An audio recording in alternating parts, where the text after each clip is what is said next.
Whether you're a diehard sports fan, a hopeless romantic, or a comedy aficionado, the Xfinity 10G network was made for streaming it all. Worry less about buffering when streaming your favorite shows, movies, or live sports, and enjoy a better way to watch. Xfinity gives you a reliable connection for streaming, plus all the entertainment you love all in one place. Fear not, because now you can finally sit back, relax, and stream your favorite entertainment and sports like never before with the Xfinity 10G network. Join me, 48 Hours correspondent Erin Moriarty, on my podcast, My Life of Crime, as I take on true crime investigations like no other. This season, I'm looking into the labyrinth of crime and secrets within families. I'm cutting straight to the evidence and talking to the people directly involved, including investigators and the families of victims. Listen to My Life of Crime with Erin Moriarty wherever you get your podcasts. A note to listeners. The following podcast contains content that may not be suitable for all audiences. Discretion is advised. Correctional officer at the Dorado Correctional Facility for 2 years. I was studying criminal justice and psychology at Wichita State University when we had a semester with Timothy Ralph, who was Landry's partner, and we got to learn all about BTK. We got to see all the evidence. So a lot of people, I think, although they had nothing personal against him, they knew about his history and would want to do him harm because of that. So yeah, he very rarely left the cell house. You are listening to Partners in True Crime. We are your hosts, Rob and Cindy Dorfman.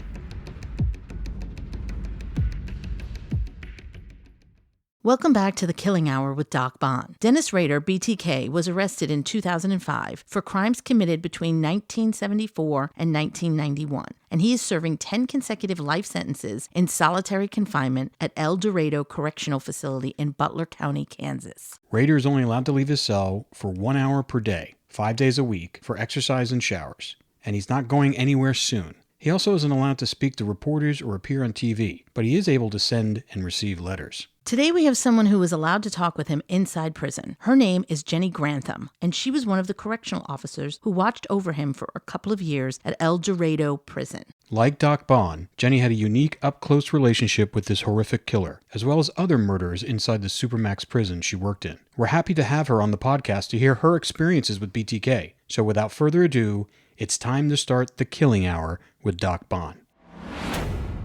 It'd be great for you to just kind of introduce yourself and where you worked and why you ended up getting a job there. And how long you worked and just there. A little bit about you and your background. That would be great.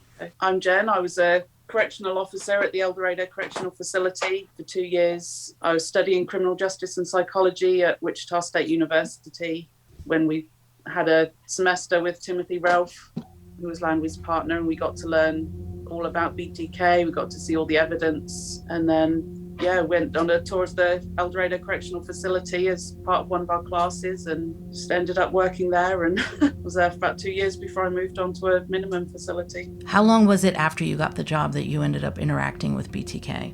Well, you do 6 weeks in basic where you don't go up there at all. So it would have been about 6.5 weeks. I think my first few shifts were in the cell house where he was or is.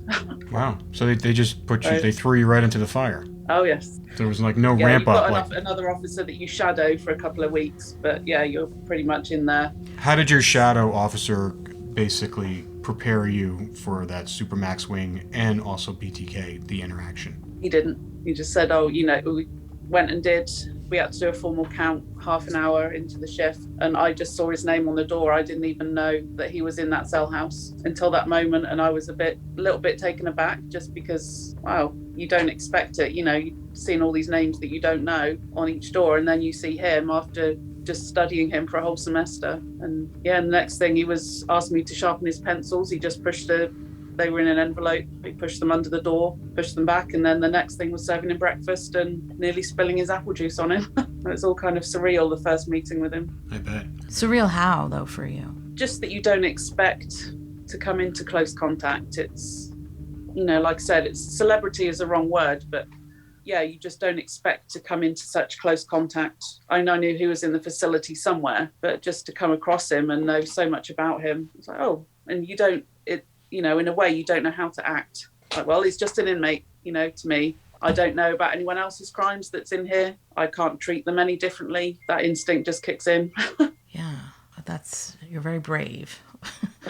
That's a tough job. It's a really tough job. tough job. And after being in a few of these places, I give you a lot of credit because it's... When you were here working at El Dorado facility, it was a temporary situation? Yeah, I lived over there for 10 years. My dad moved to Wichita when I was a child, or when I was a teenager. Oh, I see. Rob and Cindy are my partners. Jen and I have been in contact over Facebook for a while now, a couple of years actually. And I think originally, Jen, you reached out to me when you saw that I was writing about Rader.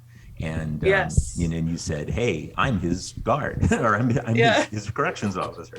We wanted to talk to people like yourself who have these unique insights. What was the nature of your interactions? Like, what was your role in regards to Rader? I was just one of the officers, and there would be 3 of us in that living unit each shift. So I was just one of the officers that would work with him. Usually I was there overnight. Didn't hear much from him. Occasionally he'd want his pencils sharpened because he's into his art. Other than that, it was just serving him breakfast in the morning. Very much kept himself to himself. Didn't bother the officers at all. You said something interesting, that it was like meeting a celebrity, because I know when you study things in school and then you actually talk to the person that you're studying, it has to feel incredible.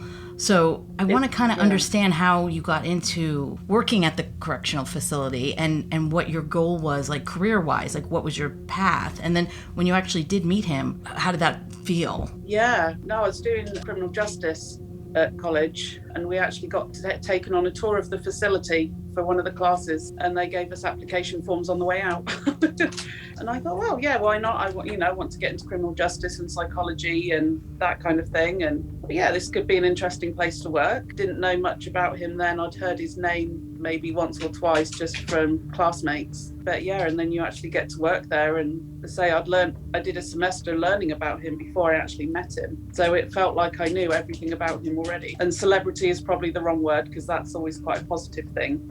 Whereas when you meet a serial killer, it's not supposed to be a positive interaction. But he was famous, so he was infamous in his own regard. So was he, as a female, I've been in facilities and they have a feeling. So like, were you nervous when you first met him? Did you have any kind of apprehension, or were you just... Not really, no. It was just because my first meeting he was very calm. I was actually serving him breakfast, and I nearly knocked the cup of apple juice over him. So it was very relaxed and quite comical. I nearly spilt his juice over it. Was that surprising to you that it was so like natural, or I don't know? A little bit, yeah. I thought, open the food hatch, and I thought, oh, what's he going to be like? And he said thank you and had a laugh when I nearly knocked his apple juice over, and that was it. And he said thank you. And what did you think after knowing all the horrific things that he did? It wasn't what I was expecting. I know because he's a lot older now, obviously. Yeah, I wasn't expecting the stuff like you get maybe from the Carr brothers, the yelling, the language, things like that. It was just kind of surreal. It was just like it was a normal day out in the outside world, it didn't feel like he was a prisoner. And how long where you had to supervise him, where you had to give him breakfast every day? It was about 2 years. I was a relief officer, so I wasn't put in there every shift. It was just wherever I was needed around the facility. I was just curious, like, how was he towards you? Because he was so aggressive with so many of the women that he stalked. Was he respectful to you, or how did he interact with you? Very much so, yeah. It's always, a lot of the interactions was just him giving us his pencils to sharpen. It was always please and thank you. Are you having a good day? It was always very polite, no sort of aggression or anything. I'm surprised they gave them sharp pencils. That sounds a little interesting. Yeah, they're obviously not the best quality because it's DOC, but his artwork is something that he did a lot of. Jen, I interacted with him over a couple of years through correspondence, and I can certainly attest to what you're saying, because his letters were just filled with colorful drawings. He obviously had colored pencils, and and he was actually a fairly decent artist. His pictures were pretty good. So I know exactly what you're talking about. Yeah. Is there any particular interaction or incident with him that stands out to you for any particular reason? the one and only time I actually brought him out of his cell, myself and another officer took him up to the dentist on facility, and he was obviously cuffed the whole time, but he was very chatty. He obviously picked up on the accent and that I wasn't a Kansan. But we was talking about my tattoos that I have and the colour that was in them. I've got a Wichita State tattoo, which he recognised, obviously, from his time at Wichita State. But yeah, he was just talking about all the letters that he wrote every day, the letters that he was getting. He would get maybe a milk crate full of letters every day from all these people that he's writing to all around the world. So it wasn't just in Kansas or the States, it was the whole world. And he was saying that he was getting too old to write back to everyone now, so he was going to have to cut it down a bit and write to less people. And just, he didn't know who he was going to cut out because he was enjoying talking to everyone. And if you didn't know what he had done to people, like the horrific crimes that he committed, would you have thought that he would be capable of something like that? Oh, no, never in a million years. He was definitely came across more of the scoutmaster and the church pastor that he did on the outside. Came across as very compassionate and relaxed and just willing to do anything to help anyone. And yeah, there's no way I could ever imagine him doing any of that. You're familiar with, I know you studied psychology, you're familiar with the term compartmentalization? How a psychopath like him can compartmentalize and play different roles. So do you think he was playing a particular role with you, that he wanted you to perceive him in a positive light, do you think? He could have been. I mean, he was like that with everyone. I think that he wanted to get caught. I think he was done, he was getting older now and he wasn't as physically able to do what he was doing before. And I don't know. Yeah. I mean, he obviously did that all throughout his career, and having the break that he did with his children as well, when he didn't commit any crimes. He could well have been doing that. He really aspired to be a police officer himself and had a criminal justice degree, as you were talking about before. And I've always been amused by the fact that he thought that he and Ken Landwehr were like soulmates, they were brother police officers. Did you get any sense of that as well? That, as a corrections officer, that he felt that you were, sort of like his, soulmate in a way? Possibly. I mean, I would spend the time to stand and talk to him sometimes just to find out, what he was reading or what he was interested in and things like that. Whereas those officers on the day shift were so busy, they didn't have the time to stop and maybe talk to him. So I think, he enjoyed just having someone to have a bit of conversation with. Sometimes his pencils didn't need sharpening, if that makes sense. And he was, it was just as though he wanted a bit of interaction. But I was like that with all of the inmates. I'd take the time and say, if I had the time, obviously, but how's your day going? What are you reading at the moment? Just to have that bit of human interaction with them. So, because they were locked in a cell 24/7. Yeah, he's in total isolation, right? He's no interaction with other inmates. No, he's in a cell on his own.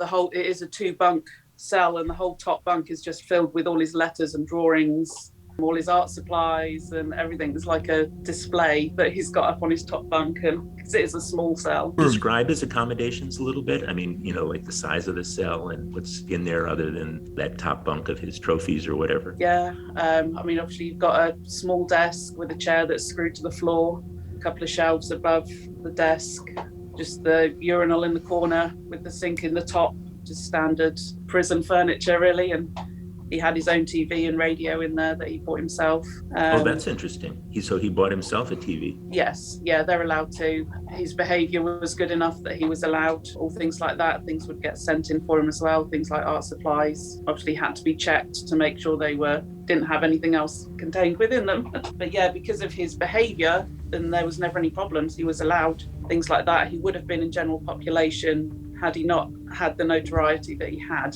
He told me in one of his letters, and actually Cindy and Rob and I have talked about this, that, a psychopath like him can be managed because he likes rewards. And I remember he had told me, this was back, I guess he had already been locked up for about 5 years, that he never had an infraction. He never broke any rules. And as a result, he got little treats. He would get hamburgers, he would get chocolate pudding, which he told me he really loved.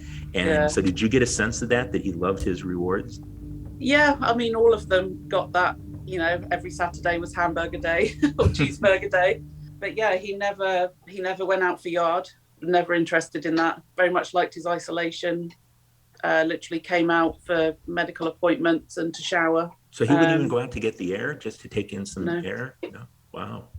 No, had a very small window in his cell, which obviously didn't open. So then there was no air conditioning because it's an old facility. Yeah, he called it his porthole in his cave. Were you aware of that he referred to his cell as the cave? Yeah. No, I didn't. What was his artwork like, Jenny? I'm curious because you're saying like you gave him so many pencils and he had tons of art supplies. So what was he drawing? What kind of stuff was he doing? Just anything and everything. There was people, there was flowers, and he'd send some of those to his family, some of the pictures that he drew. As Scott said on his letters, he'd often sort of draw little artwork in the corners. Just anything he could draw on, he would. As a therapeutic thing, he was allowed to have art supplies. Well, yeah, I mean, nothing like we saw in his evidence. Things that he sent to Landwehr, drawings that he'd sent to Landwehr was sort of some of the photographs that he took of himself, sort of laced up in women's underwear and things like that. None of that was in his artwork in his cell. That was all very sort of normal, if you want to say. Just So flowers. he never people. drew anything sexual or No. bondage pictures or anything like that. No, not like he'd say before he got arrested, he would send pictures like that to Landwehr, but there was nothing in his cell like that. How did it feel like to be his only connection, as well as other correctional officers who dealt with him like yourself, to the outside world? It didn't really feel like that, just because he got so much mail every day. And he had his television, he had his radio, he had a phone in his cell until they stopped taking, they took all those out.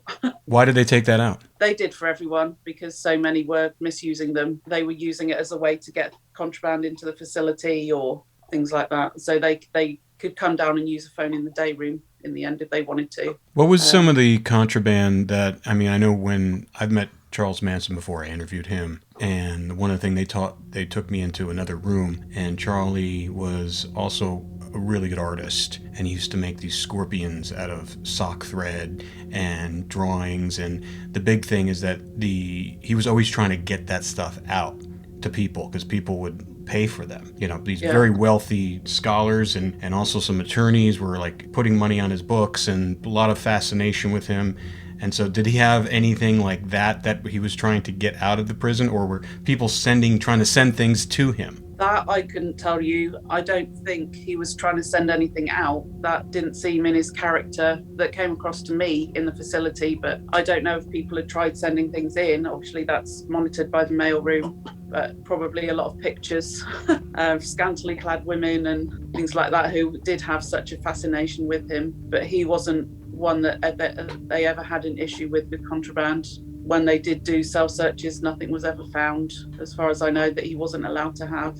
Some would sort of break the razor blades off the razors and things like that. But as far as I know, nothing was ever found. When you first met him, because you knew about his infamous history, were you nervous? Were you scared that he would act out, or? No, I mean, I was nervous just because I knew so much about him, but I didn't think that he would try anything, just because from speaking to other officers and what he was like. Well, they all said, oh no, you won't have any trouble from him. Yeah, because he's like the human embodiment of the devil. You're literally looking at someone who has done horrible things and have no remorse about it. So it's like, that alone, to me, is like when I met Charles Manson, the same thing. It was like I was walking into a cave to where I was going to see the eyes of the devil. And I actually had to get up right up against his glass to hear him, so our faces were inches apart. So that feeling is pretty crazy, and I'm sure that you've had that same kind of feeling first. When I first had it, it was pretty overwhelming. It didn't really register to me until after the fact. Yeah, no, I think because I knew he was behind the cell door and couldn't get to me, and just because he had been in prison for so long, I think I was more nervous about meeting the Carr brothers when I was in there more than him, just because they were a lot younger. They were, they still had the ability to do things, whereas he is very much sort of an old man, your typical frail old man now.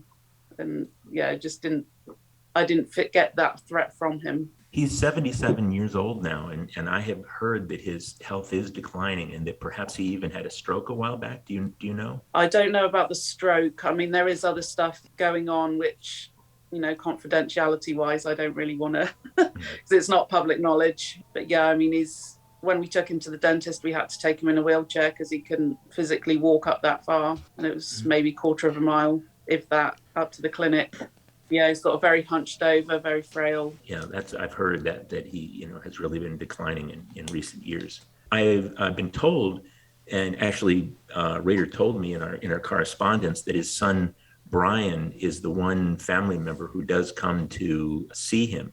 And did you ever observe that interaction, or do you know whether he was receiving other visitors? I don't know on that one. So I mainly did overnights, and if I got voluntold to do overtime, then I would stay. But yeah, I never monitored visitation or anything like that.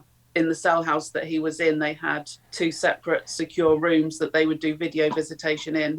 So he wouldn't actually leave the cell block and go up to the visitation rooms like others might do in general population. Again, because of his notoriety, they tried to keep him in the cell house as much as possible so that other inmates obviously was it Jeffrey Dahmer, I think, that was killed in general population just for the notoriety of I was the one that killed him. Yes.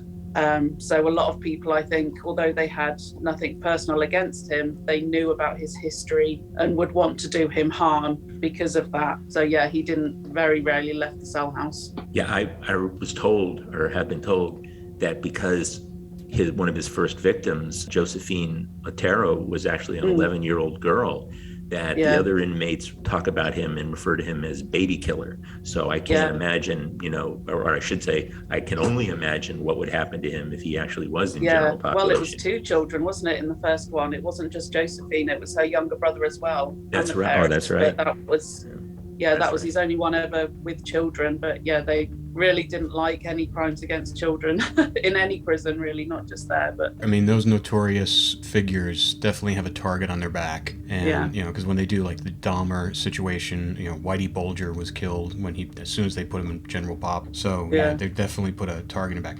Question I have for you is because I always used to, when I be inside prisons and I would have these intimate interviews with these killers, and you have to get so close to them through their cell. And I would imagine you had to get fairly close to him through his, I don't know if he had a window, and I don't know how the cell was, or if it was like, how was the door set up? It had like the little vent window in the top that had obviously the shutter across it, but then it had the food port, maybe slightly bigger than a mailbox, just fit in a cup and the food tray. So you could see his whole face then? Yeah, I mean, the window in it had lots of the little holes. Okay. So you had to sort of either stand quite back or bend down and look through the food port, which you never do. Exactly. In a prison. Yes, I know. You don't know what's going to come back out at you.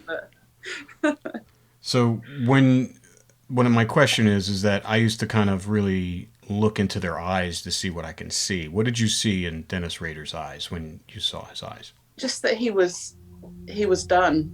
I didn't see any evil. He seemed quite relaxed and relieved. Yeah, he just seemed happy in the environment. He likes being in isolation. Very strange. But yeah, just the kind, gentle eyes, which you don't expect from someone that's done everything that he has done. Resignation. Sounds like resignation. And again, he knows the role to play. In that environment, he probably realized that, hey, play by the rules, be a good boy, and my life will be okay. And in one of the letters that he wrote to me, he said things are very busy in the cave. We got a lot going on here. It's almost like he was running a business, out of his cell. And so the way I interpreted that is, he doesn't need normal human contact and an emotional connection, and he can't feel empathy. I mean, he's incapable of empathy. So as long as his mind is occupied, as long as he has interesting things to do and draw and write, he's a pretty happy camper, I think. Yeah, I mean, it was a very busy cell house, so he didn't get a lot of attention because there were 39 other cells that were a lot louder, and he had issues with them fishing and things like that, and just what you would expect in Supermax, really, in isolation. But to bask in the glory, so to speak, of this worldwide interest in him, all these, Yeah. these boxes of letters that he would get. Did that seem to be something that gave him a lot of satisfaction? Yeah, it gave him a lot of enjoyment as well. I think that so many people were paying attention to him and wanted to talk to him from all over the world. He had people that he said were writing to him from Australia, and he thoroughly enjoyed just having, as I say, got a milk crate full of letters every day, and he loved it. Yeah, how did that make you feel a little bit? I mean, you sit there, you're kind of catering to a celebrity killer here, and you have close contact with this person, and you see this fascination he's getting worldwide. I mean, how did that make you feel that all these, because I would imagine the 39 other inmates weren't, there may have been a couple other notorious people there, but it seemed like he was the top dog as far as killers go on that wing. Yeah, I mean, we had one of the Carr brothers in there as well. I don't know how much you know about them, but yeah, he was by far in the whole facility, well, in the whole state, really. Everyone knew who he was, and I think he thrived on that.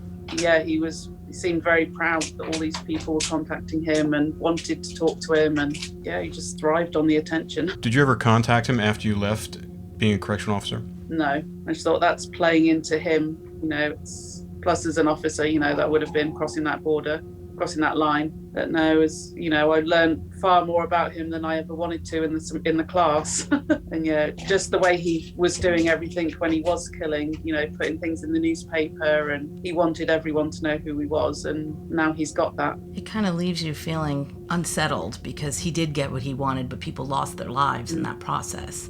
Let's not forget that part, Yeah. And it's Yeah, in his mind, he got away with murder for a very long time. He did. And he did. I don't even think now he's suffering for it. It seems like he's enjoying his time inside there. Oh, he's enjoying it. He doesn't feel any guilt or remorse for what he did. His only remorse is that he sent that floppy disk to Ken Landwehr and got caught. I think he did that on purpose, to be honest. He's a smart guy. He knows that could have been traced back to him. That's interesting. I agree. On purpose. I agree. Absolutely. Yeah. Especially knowing more about him now and knowing the details of his personality and listening to you who've had contact with him and looked in his eye, and Scott has studied him, and he was a super smart person. He was very shrewd. Oh yeah, he was. He was the devil incarnate. And he knew I think exactly the fact that he took a break as well while he was raising his children tells us how he could control it, how he could switch on those feelings or control them somehow, because he raised his children and then went back to it. So I think that, I think he wanted to get caught, and I think that was his way of doing it. They've got the video of him putting the cereal box in the truck as well at Home Depot, and I think from that they started to figure out who he was. And I think the fact that he even got a job working for the city and was as some sort of kind of enforcement person, he was like literally, it was the closest thing he could have gotten to being a cop, and that he was just really, he's on the edge there. He's like rolling on the edge there. Yeah, and like you said, the way that he was so friendly with Landwehr as well was, like he was a brother, like that, like it is in law enforcement. And he wanted to get caught. I think he was done. And then he just, his stage switched. He went from being the unknown predator in society, and his new stage became the courtroom and the interrogation room, where he could be on stage and say, look how amazing I am. Look what I did. You couldn't catch me. You only caught me. The amount of detail that he went into sort of in the courtroom and in the interview room, he wanted those cameras to be on him. He wanted everyone to know exactly what he had done. And he showed no remorse or guilt or any of it throughout that whole process. He was just like, I did it. Like it was, like he'd spilled a glass of milk or something. Yeah, it was me. His pre-sentencing statements to the judge and the court has been compared to an Oscar acceptance speech, thanking the world and, for their attention and, and so forth. I mean, it's just, he's a pure psychopath. Yeah. The fact that he does enjoy writing letters all day back to the people that write to him. He loves it. in one of the letters that he sent to me, he said just that. He said, I'm so busy because, people need to know. This is important. They need to study me all over the world because I am me. I am BTK and there's no one like me. And so the world needs to understand me. It just obviously in a very ironic way, this fed his attention and fed his ego. In fact, he named himself as well. Right. That says a lot about what's going on in his head and his egomania. Yeah. I would say more like megalomaniac. Yeah, beyond regular egomaniac. The thing that I find really fascinating with all these serial killers is when they do get caught, and how all these people contacting them. Obviously, and it's not, Scott was contacting him because he's a criminologist and he's studying his behavior. I would say a majority of the letters he's getting are fans. Is that about accurate? Yeah.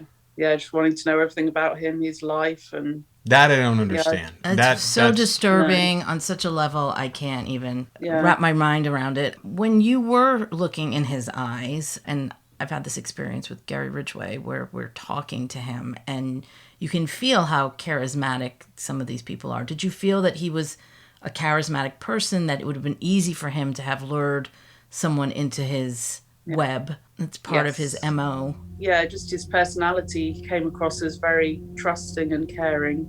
So when he would go up to the doors and knock on them, you wouldn't think, oh, I can't trust him or he's dangerous. He just didn't give off that aura. He was, definitely sort of your typical church person, very trusting, very sort of relaxed.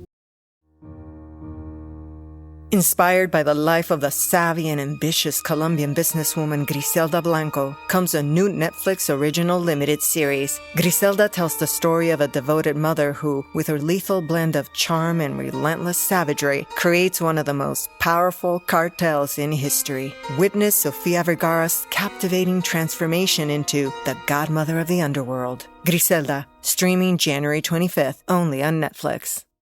If you weren't a correctional officer and he was not in his cell, would you be in a room with him? If I didn't know about him and what he'd done, then yes. But otherwise, knowing what he's done, no. I'm just curious on how he's able to flip that switch like that. I mean, that's for me the root of all of this, and how you can go from being that person that you would feel comfortable with to speak to and look in his eyes and even think there's maybe kindness in there, to this person who binds and torture and kills people. And kills an entire family, kills children. I don't understand how that switch happens. It's very disturbing. Yeah, and the fact that he could switch it off as well for all that time when he raised his children. Right. That gets me as well. If it's like a chemical imbalance or whatever it is that causes it, how do you switch it off? Right. For 15 years, Yeah. Yeah. It's something beyond a chemical imbalance for me. I think it is just.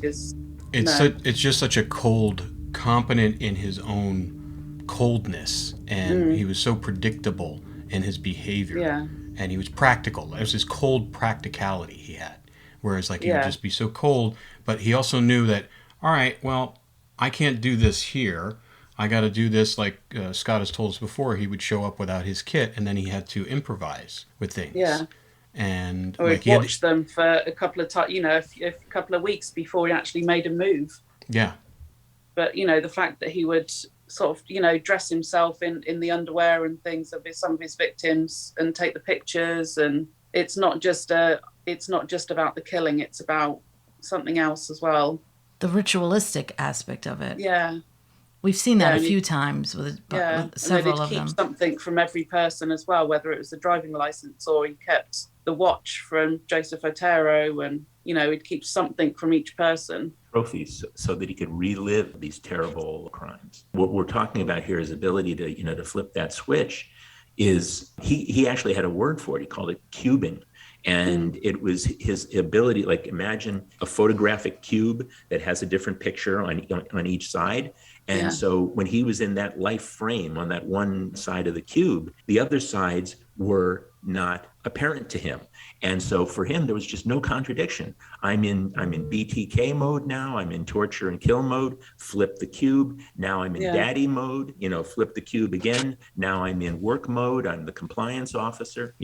And for him, there's just no contradiction, no crossover, no contradiction at all. He was in that life frame at that moment, and nothing else was apparent to him. Yeah, I always found it interesting that the filing cabinet that he kept everything in was always kept at the church. He didn't keep it at home, where his wife could have found it. But yeah, it's strange that he kept it in the church. Perfect place. I don't know if that had. I think it's a perfect place. Another practicality thing. Who would think to check to church? Yeah. And then it's probably locked as well. So his absolutely. office was probably locked as well, so no one else would get in there. And that was his domain. He was, all that, all the things that he was domain. He had at the church, the Boy Scout leader, the city compliance officer. These are all things he had control over. Yeah. After that experience of meeting him, spending time with him, and knowing and studying him, now that you're back in the real world, do you look at people differently? I think just working in a prison in general has done that to me. I got PTSD from working there just because of a lot of the things that I saw and the things that happened that I had to deal with. And so, trust is a big thing. Yeah. But I just look at everyone differently. Well, you've seen the worst of what humanity can offer. Yeah. It's tough. I think, well, you seem like a nice person, but what else have you got going on? And it takes a long time for me to trust people now. Yeah, I can't even imagine. And plus the fact that living in England compared to the United States, it's a completely different experience. I've lived in London, in England as well, and I know that crime-wise, how did you even readjust back to normal life after I don't think you ever do. To be honest, you're always looking over your shoulder. I went from El Dorado, I went to work at a minimum facility for 2.5 years. And even there, if, they're just as conniving and just as secretive and that they are at the Supermax, they're just in there for different crimes. And you have more contact with them. Yes, a lot more. But even on, just walking down the street or in a supermarket, I'm a lot more cautious of who's around me and how busy it is. And a lot of people say it, but I can't sit in a restaurant with my back to the door. I've got to know who's coming in, who's coming out, who's behind me.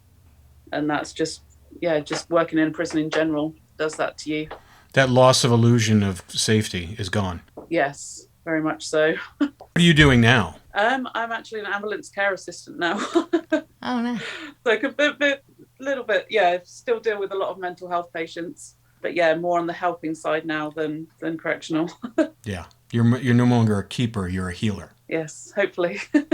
Did you get the impression that he had psychopathic tendencies when you were talking to him? It's like, I feel like they're so good at hiding this, at least in my experience. I'd say from talking to him, he just seemed like your normal scout leader kind of thing. Right. The stereotypical scout leader. Yeah, I never got that feeling from him at all. That's the scariest part for me, because they're walking amongst us, people like this. Absolutely. And we just we can't tell. We have to just be really... look at, there's, I don't know the statistics, but all the unsolved crimes, they're still out in the communities.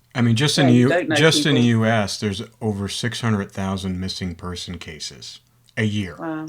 So every year that number goes up to 600,000. I don't know. I always felt safer in England than I do in the United States for some reason. I don't know why. It's just a different kind of crime over here. Yeah. We don't, because obviously the gun laws are very different. Yeah. We have a lot more of the knife crime over here and things like that, and drugs. Like you were saying with Dennis, though, he's the embodiment of evil in plain sight. So razor blade wrapped in roses, it's just like crazy. It's just like you look at that guy, he doesn't look like a killer, but then you just see him, and I can understand how these people have fallen for his act. Well, the fact that he was let into so many houses instead of forcing his way in or breaking in, it tells you what his personality was like and his demeanor, that they believed that he was a telephone cable guy or whatever story he was going with at that time. They believed him and just Yeah, it's sad, but it's a fascinating story. I mean, it's your experience. I'm sure there's probably a day you don't think about it, not think about it. You know, when it comes up, I'm sure you compartmentalize it. You have to compartmentalize it as well. Yeah. So, but you know, because you probably, working in your new job, you probably have a lot of the same experiences where things you have to block out, and that's a tough thing to do because you have empathy, so you can't block it out. Whereas Dennis has. For him, it's just he can just put it in a box and not think about it. Yeah. It's amazing. Scott, you have any more questions? No, I think this has been a wonderful conversation. Got tremendous insights from Jen. This has really been a fascinating experience for me. No, I've enjoyed it. It's been good. Yeah. Getting other people's opinions on him as well.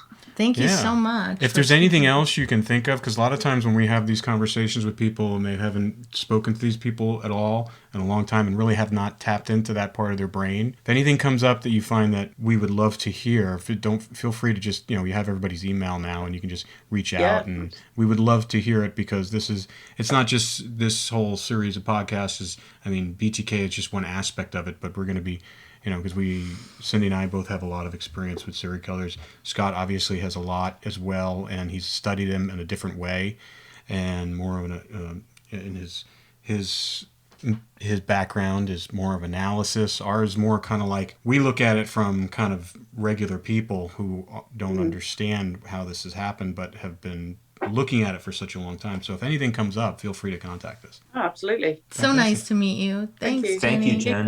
Thank you. Thank you. Bye-bye. Bye. Bye. Take care. Bye. Oh, she's so nice. Yeah. That was that was great. I thought that was really, really good. Yeah, it was great. Yeah. She was awesome. Good. No, it's interesting too because it's like, an average person studying this and then you are reading it in a book and then you're seeing it. It's like, it's insane, all of it. Yeah. And it's fascinating that also she's talking about, his pencils and obsession with these pencils. Mm-hmm. And it's so true because every letter is just filled with colorful little drawings of birds and yeah. And so it's very important to him. That's one of his outlets. That's his, expression. Yeah. It's interesting. She was great. The whole switch thing bothers me. Like, how do you justify that? And I'm having a hard time justifying that in my brain, how someone can go from people switch and they have, moods and they have flare-ups and they have arguments, but to switch like that. The compartmentalization that Rader is so adept at and which enabled him to avoid detection and capture for 31 years is one of the keys to understanding his personality and why he suffered absolutely no emotional, what's often called cognitive dissonance. How can you be the father, the supposedly doting father, the Boy Scout leader, the church official, and then go and torture and destroy people's lives and kill them? Well, it's a psychological mechanism. I think it's inbred. In his case, he was born that way. This is not something that's learned. So think of it. It's like a circuit board that works, but it's got a bad connection. There's something inherently wrong there. And a lot of neuroscientists think it resides in the frontal lobe, which is the area of impulse control, and that it's underdeveloped. And that enables these individuals to separate these things. But he is just not capable of the normal human range of emotions, and particularly empathy. It just does not exist. And so for him, when you ask him this question, like, how are you able to do that? How are you able to do that? His response is, because it's normal. It's because it's what I do. It's I was born this way. I was wired this way. In fact, he goes as far as to say, God made me this way. It becomes also a rationalization, in his part. It is extremely difficult to understand, but I believe it is a result of nature, not nurture. He simply was wired this way. His wiring is wrong. Absolutely. Which is what enables him to do it. I agree with you 100%. This is not about his nurturing. This is not about his upbringing. It's not about any of that. He is born evil. period.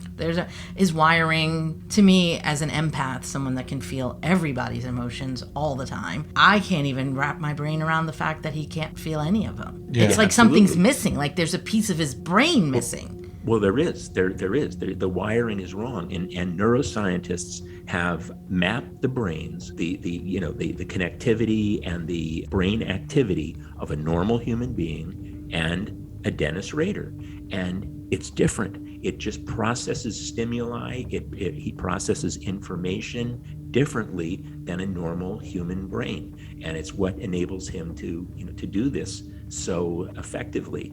And he calls it like a picture show. You're watching a movie, and then you flip a channel and you're watching a different movie, and the two things are not connected. That's the way he sees his life, his ability to just change channels like that.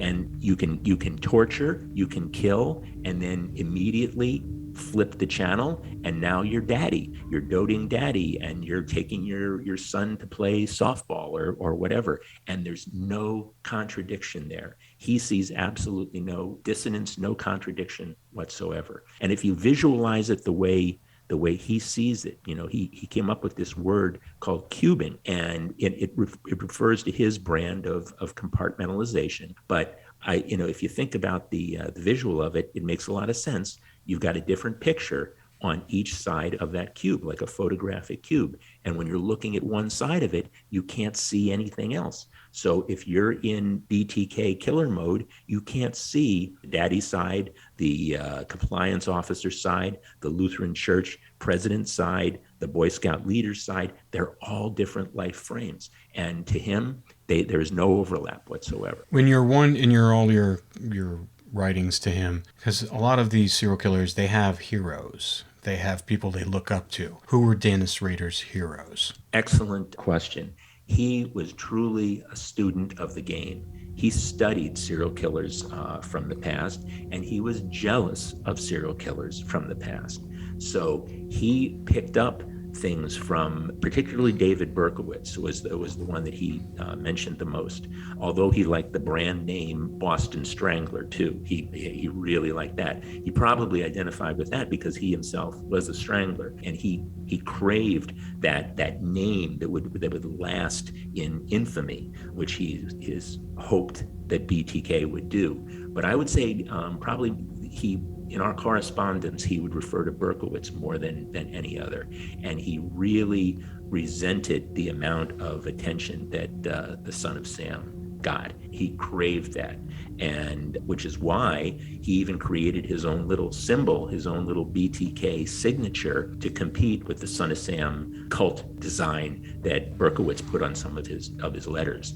And that the BTK signature, by the way, is literally the letters BTK, where the B has become two sexualized breasts, women's breasts. I don't know if you've ever seen the signature, but he put this on his letters, and this is how he would let the police know that it was in fact him. And police for decades did not release to the public the fact that there was this signature because they wanted to authenticate and know that they were actually dealing with him. But he created this particular BTK signature, and it was as a direct result of the Son of Sam. So he picked up from that as well. Did you ever communicate to him, I'm sure you have, that you also speak to David Berkowitz? And was there any kind of connection there, like, hey, get a message to David, or can I talk to him? Or was it just kind of like respect from afar amongst serial killers? I mean, that's kind of weird that you were talking to someone, BTK, who idolizes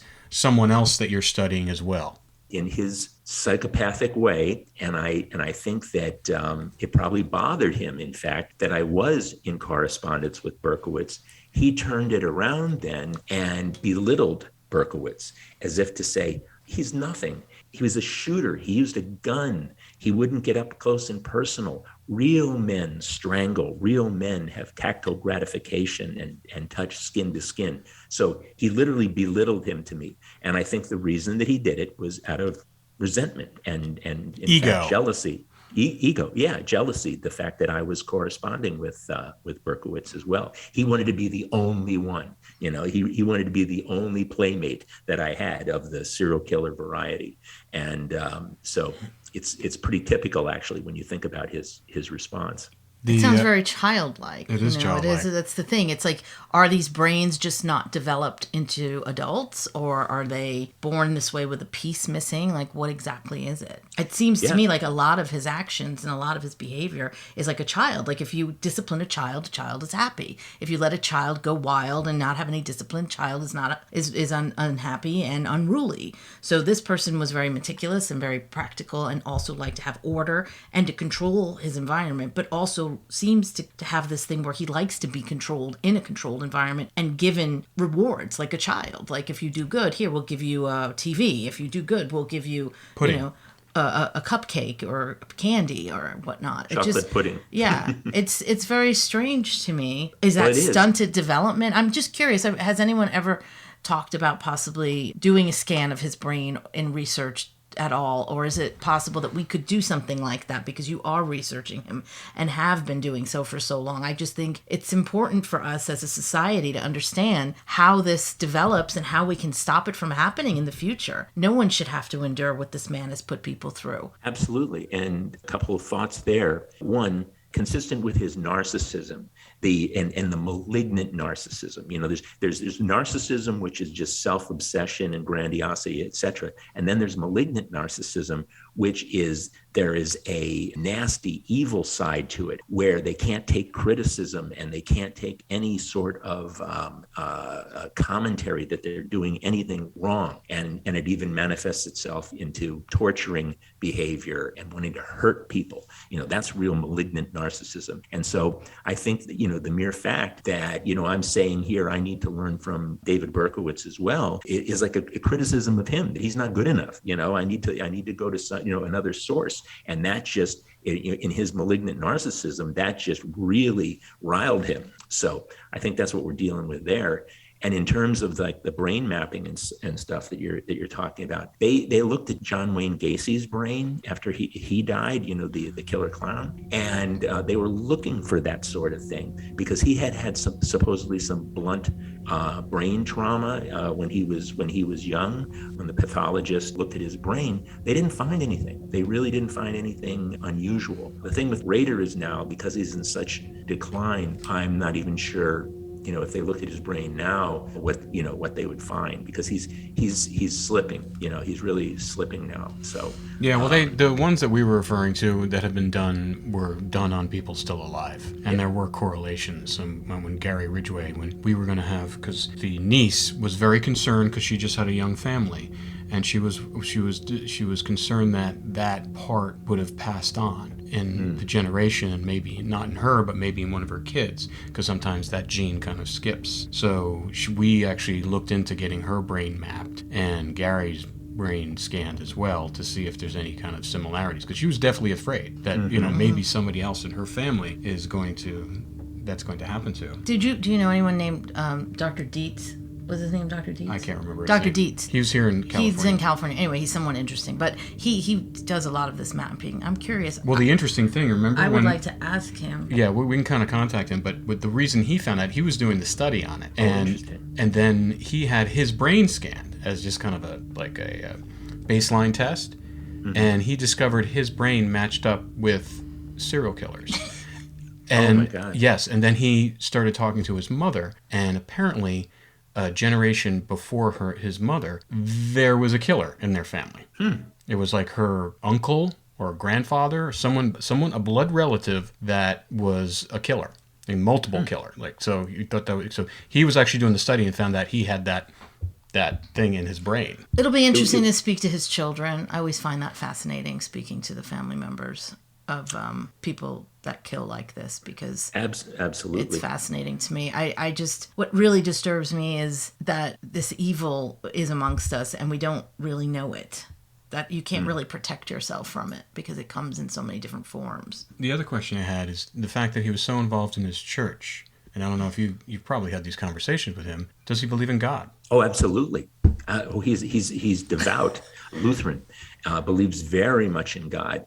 In fact, one of his neutralization techniques, for his own, to neutralize his own guilt and culpability, is the fact that God made him exactly the way he is. He considers himself a natural born predator, no different than a venomous serpent or a shark.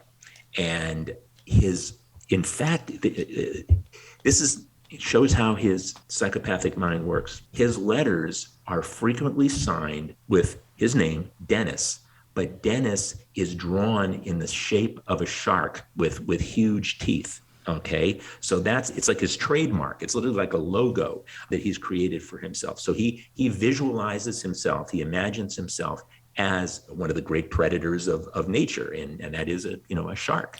So that it's his another technique, another way that he says, don't blame me. I'm not culpable for any of this. God made me this way. So again, but that's within the cube, that's within the frame that he considers himself the devout religious man. And that therefore there's no contradiction between that and flip the cube, the BTK torturer killer. No contradiction in his mind. So he thinks he's going to heaven and not to hell. Oh, absolutely. Absolutely. He's a very religious man. He says, I'm a good man. He said, I can be bad, but I'm a very good man. Is that what it is? That he's just not evolved into a human? He's still a predator? Well, I mean, this is his perspective on it. Right. His perspective is that God created the perfect killing machine, and he is it. But that gets into his grandiosity as well. And in fact, the term serial killer is not nearly grandiose enough for him. He likens himself to a terrorist of society. He says, I'm like Osama bin Laden because I terrorize society. I didn't have a type of victim like a Ted Bundy, that if you weren't a young woman with long brown hair, you didn't have to worry if Ted Bundy was around. But he, with equal disdain, would kill children, men, women. It didn't matter. So anyone could be a victim. So he saw himself as a much larger predatory thing, literally a terrorist of society. Those are the words that he used with me. He says, I am a true terrorist of society. Crazy and fascinating and stomach turning. Exactly. But it is something we have to dig deeper into to understand and maybe prevent as a society. I'm just curious to see what he would have been like. I don't know if you've had this conversation with him, I don't know, last time, with the way, because he kind of fashions himself almost like an influencer. If he had social media and all the stuff that you can kind of track and promote yourself, I'd be curious to see if he would have used any of that. I mean, he was technically capable. I'm sure he would have figured out a way to do it without getting caught. I have no doubt that if he had the access and the wherewithal and was operating today, social media would have fallen right into his lane. He would have loved it. And in fact, if he could garner a following, as unfortunately sick as so many people are out there, he probably would garner a social media following, just like the fans that Jen was telling us about who write to him. So yeah, I think if he had a way to use and abuse social media, I think it would have fit right into his patterns. Yeah, I mean, it's a fascinating world. I mean, we look at it from more like 10,000-foot view, but there's so many people in this world that really want to inject themselves into these serial killers' lives and killers' lives, and anybody behind bars. I mean, we've done a lot of projects where we're dealing with people behind bars, and they've been married behind bars. They've started relations. People from and recently there's been quite a few people from Australia, women in general, who have like this keen sense to marry American men behind bars. Mm-hmm. So it's interesting. Well, it is. And one of the most infamous serial killers of all time, Richard Ramirez, the Night Stalker in California, he married one of his groupies. He literally married one of his groupies. Yeah. Yes. Well, people are attracted to power, whether it's light or dark. So people like BTK created an environment where he was powerful and he was in charge and he was notorious and he was scary. And there's broken people out there who are attracted to that. Yeah, they want to touch the fire. They want to touch the fire, and it's how can I get my 15 minutes of fame vicariously? But I always Think about the bad boy syndrome. Why do these groupies, why are they so attracted to these guys, whether it be Charles Manson or Richard Ramirez or even BTK for that matter? And it's a part of it, I think, is the psychological idea that he's a bad boy, but he's my bad boy. I'm the only one who understands him. I'm the only one who can fix him. He's like a fixer-upper. Well, sure. It empowers the person to feel like they have a purpose, Yes. that they're going to be appreciated and loved for that. And they know where they are at all And they times. can manipulate it as well. That's true. Yeah. That's true. You know where he is all the time. He doesn't even go out of his cell. Right. He doesn't even go to his cell, so he's not going to cheat on me. Yeah. It's such a twisted twist. All right. Well, thank you Scott, so much. This was awesome. Thank you so much for connecting us with Jenny. That was great. I think we're on a really good track here. We're on a good roll here. Yeah. Next time on Partners in True Crime. Been a homicide. It's hard to give you specifics or sum up 30 years of, but I've just been a homicide detective for 30 years and have worked some very violent cases. And then of course I worked on the task force that was called the BTK task force. All rights reserved. This has been a production of 722 Media Content.